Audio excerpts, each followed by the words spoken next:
Assalamualaikum warahmatullahi wabarakatuh. Alhamdulillahirrabbilalamin. Pada hari ini kita masih diberikan kesehatan.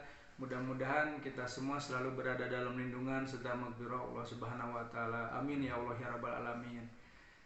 Nah, pada hari ini kawan-kawan, tadi sesuai dengan perjalanan saya sudah tiba di kantor Ketua Abdesi Kabupaten Cianjur. Ini beliau sudah di samping saya.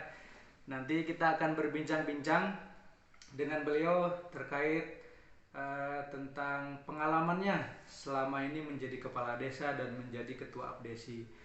Terus nanti juga akan ada perkenalan dari beliau dan kesan apa dan pesan apa yang akan disampaikan oleh beliau selaku ketua Abdesi Kabupaten Cianjur. Nah, ini bagaimana ceritanya? Mari kita tanya langsung kepada beliau untuk perkenalan pertama kali ya. Silakan Pak Ketua untuk memperkenalkan diri. Baik, terima kasih. Assalamualaikum warahmatullahi wabarakatuh. Waalaikumsalam warahmatullahi wabarakatuh. Perkenalkan, nama saya Beni Irawan, sebagai Ketua DPC Abdesi Kabupaten Cianjur, merangkap Kepala Desa Cirumput ya. Bukan merangkap, memang karena organisasi ini organisasi profesi yang di dalamnya ada kepala desa dan perangkat desa gitu. Ada tambahan di anggaran dasar rumah tangga itu ada Purna Bakti. Purna Bakti ya. Pengalaman saya menjadi kepala desa itu lumayan cukup lama ya Pak ya. Dari 2007. Ini cukup lama. Cukup lama, lumayan. 2007 sampai sekarang 2021. Ini jabatan saya alhamdulillah diamanah oleh masyarakat. Ini pengalaman yang memang luar biasa. Dari dulu perjalanan kita di desa itu memang sekelumit permasalahannya banyak. Ya, karena di desa itu kayak semacam permasalahan itu numpuk di desa.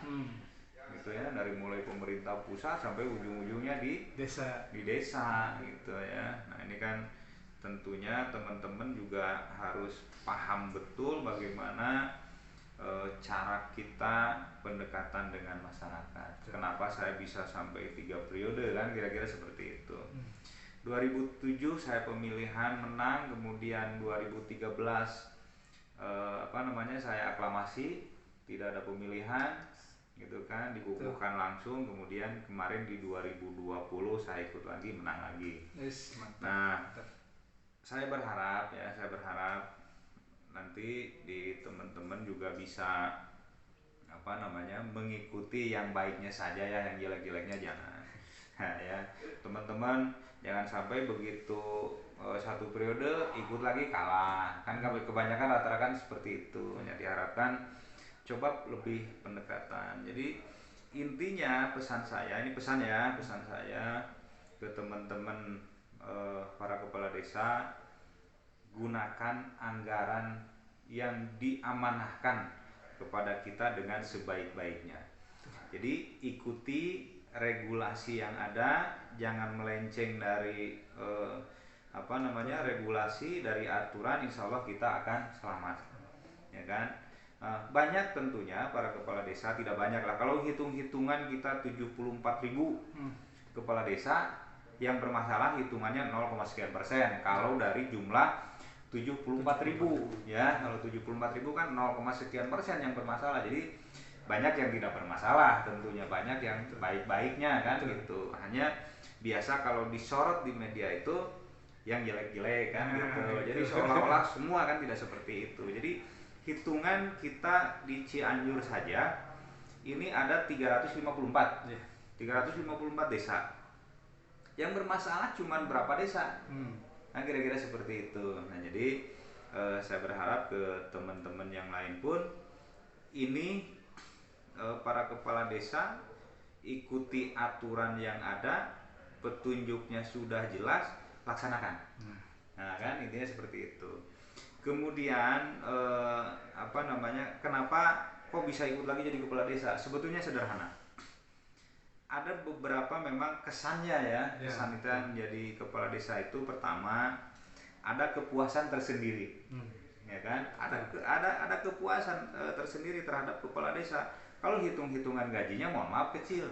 Kenapa orang mau sih jadi kepala desa dengan pengabdian yang seperti itu? Ini bukan masalah nilai uangnya, bukan. Tapi nilai pengabdian kita terhadap warga masyarakat, apabila ada kesusahan warga masyarakat kemudian kita bisa tolong. Nah ini tentunya yang sangat berharga dan tidak bisa dinilaikan dengan uang. Contoh, ada orang nih ke rumah sakit, dia tidak mempunyai biaya, tentunya datang ke desa. Nah kan bukan berarti uangnya ada di desa, tapi paling tidak kita berkomunikasi ke dinas sosial, bahkan bisa langsung ke bupati. Pak, bagaimana nih warga kita tidak punya biaya, kemudian BPJS tidak punya, terus dia sendiri mau bayar dari mana, kira-kira seperti itu. Setelah dikomunikasikan, diantar, ada yang langsung oleh kepala desa, ada yang memerintahkan stafnya. Ketika mereka berobat di rumah sakit atau ini masalah biaya, kemudian dia sembuh, kemudian dia tidak bayar. Nah di situ ada salah satunya ya, kepuasan tersendiri bagi kepala desa, gitu ya, bisa menolong warganya. Jadi banyak tentunya di desa ini yang memang bisa memuaskan, walaupun memang kepala desa bukan alat pemuas ya. Gini, walaupun kepala desa bukan alat pemuas untuk warga masyarakat, tapi paling tidak ada memang harapan warga masyarakat yang menumpukan ke kita, kemudian kita bisa selesaikan ya, intinya seperti itu. Pak Kades ya, ini sahabat saya alhamdulillah bisa berkunjung ya dari Warung Bonang, walaupun memang di sela-sela kesibukan gitu ya, di sela-sela kesibukan masih bisa silaturahmi, sengaja datang ke kantor Desa Cirunggu. Terima kasih Pak, walaupun memang kemarin kita baru pulang dari Jakarta ya. Capek-capek usaha desa juga. Nah, ini untuk memperjuangkan hak desa, kira-kira seperti itu. Baik, itu dia teman-teman, perkenalan sekaligus cerita bagaimana perjalanan beliau menjadi seorang kepala desa. Dan memang ini pesannya yang sangat penting, bahwa beliau menghimbau kepada seluruh kepala desa, baik khususnya di Kabupaten Cianjur, itu agar melaksanakan sesuai dengan regulasi yang ada, aturan yang ada. Apa yang dituliskan, apa yang sudah tercantumkan, itu tinggal dilaksanakan dan dipenuhi administrasinya, sehingga kita bisa menjadi salah satu pejabat gitu ya, salah satu pejabat yang bisa bertanggung jawab kepada masyarakat, yang sudah memberikan amanah kepada kita semua gitu ya Pak ya. Iya, betul. Karena memang tadi yang beliau katakan bahwa ada nilai lebih, kalau misalnya berbicara rupiah ini kecil gitu kan. Tapi ada nilai lebih, nilai apa? Nilai pengabdian, nilai yang memang tidak bisa diukur oleh nominal gitu. Kebermanfaatan kita kepada masyarakat itu memang sangat sungguh luar biasa. Walaupun baru ini banyak belajar dari beliau, karena memang saya baru 1 tahun juga menjadi kepala desa, baru gitu jadi kepala desa. Kita doakan mudah-mudahan ini beliau ketua kita semoga selalu sehat walaupun dalam kesibukan. Alhamdulillah bisa menyempatkan bersilaturahmi, ketemu dengan saya, berbagai cerita pengalaman. Mudah-mudahan ini juga menjadi tambahan referensi pengetahuan teman-teman terkait pemerintahan desa. Begitu Pak Ketua, ada yang mau disampaikan lagi barangkali? Oh iya, ini pesan terakhir saya terhadap teman-teman para kepala desa. Jangan sampai kita tersandung masalah. Jangan sampai kita tersandung masalah, karena amanah yang diberikan masyarakat ke kita berat.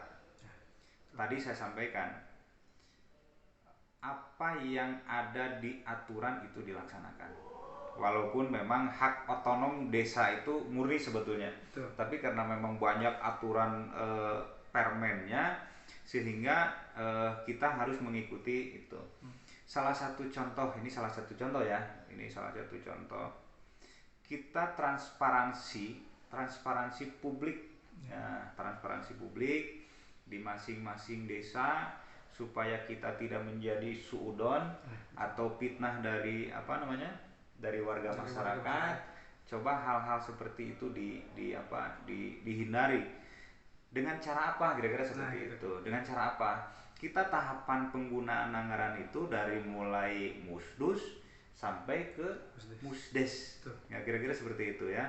Nah, di situ ada aturan mainnya supaya warga tidak nanya, kemudian teman-teman dari luar pengen tahu anggaran kita, nggak usah ditutup-tutupi, dibuka saja.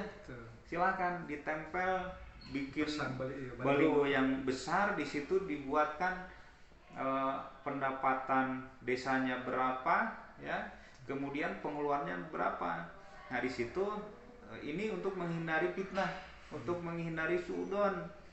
Jadi pasang yang gede di luar, berapa nilai anggaran yang kita selalu pengguna anggaran, berapa per tahun, berapa pendapatan, berapa dikeluarkan. Tulis di situ yang gede, jangan yang kecil, yang gede.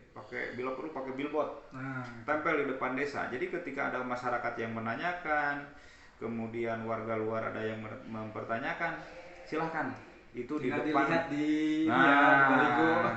Sudah ada di baligo. Nah, ini saya sarankan ke teman-teman, walaupun tidak ada jauh dari kota, di pinggiran kota pun, di Naringgul, di Cidaun, walaupun di tengah-tengah gunung kantor desanya, pasang itu. Karena bukan hanya kita diperiksa oleh auditor kabupaten, provinsi, kemudian pusat, tapi masyarakat juga bisa melihat itu, gitu ya. Mungkin harapan saya untuk teman-teman kepala desa, jangan nyeleneh, ya, jangan melakukan hal-hal atau perbuatan yang tidak terpuji, karena kita adalah figur panutan warga masyarakat, harapan warga masyarakat yang dipilih langsung oleh masyarakat, ya. Mungkin itu saja ya. Oke. Pak. Terima kasih Pak Ketua ya atas bincang-bincangnya hari ini. Begitu kawan-kawan, hari ini banyak ilmu yang saya dapatkan, pengetahuan yang saya dapatkan tentang terkait desa. Tadi juga para kepala desa mudah-mudahan juga bisa mengikuti apa yang dikatakan oleh Pak Ketua. Sekian barangkali dari kami. Mohon maaf apabila ada kata-kata yang kurang berkenan atau kata-kata yang salah ucap, mohon untuk dimaafkan. Sekian, billahi taufiq wal hidayah. Wassalamualaikum warahmatullahi wabarakatuh. Waalaikumsalam. Bersama kita bisa membangun desa. Insyaallah.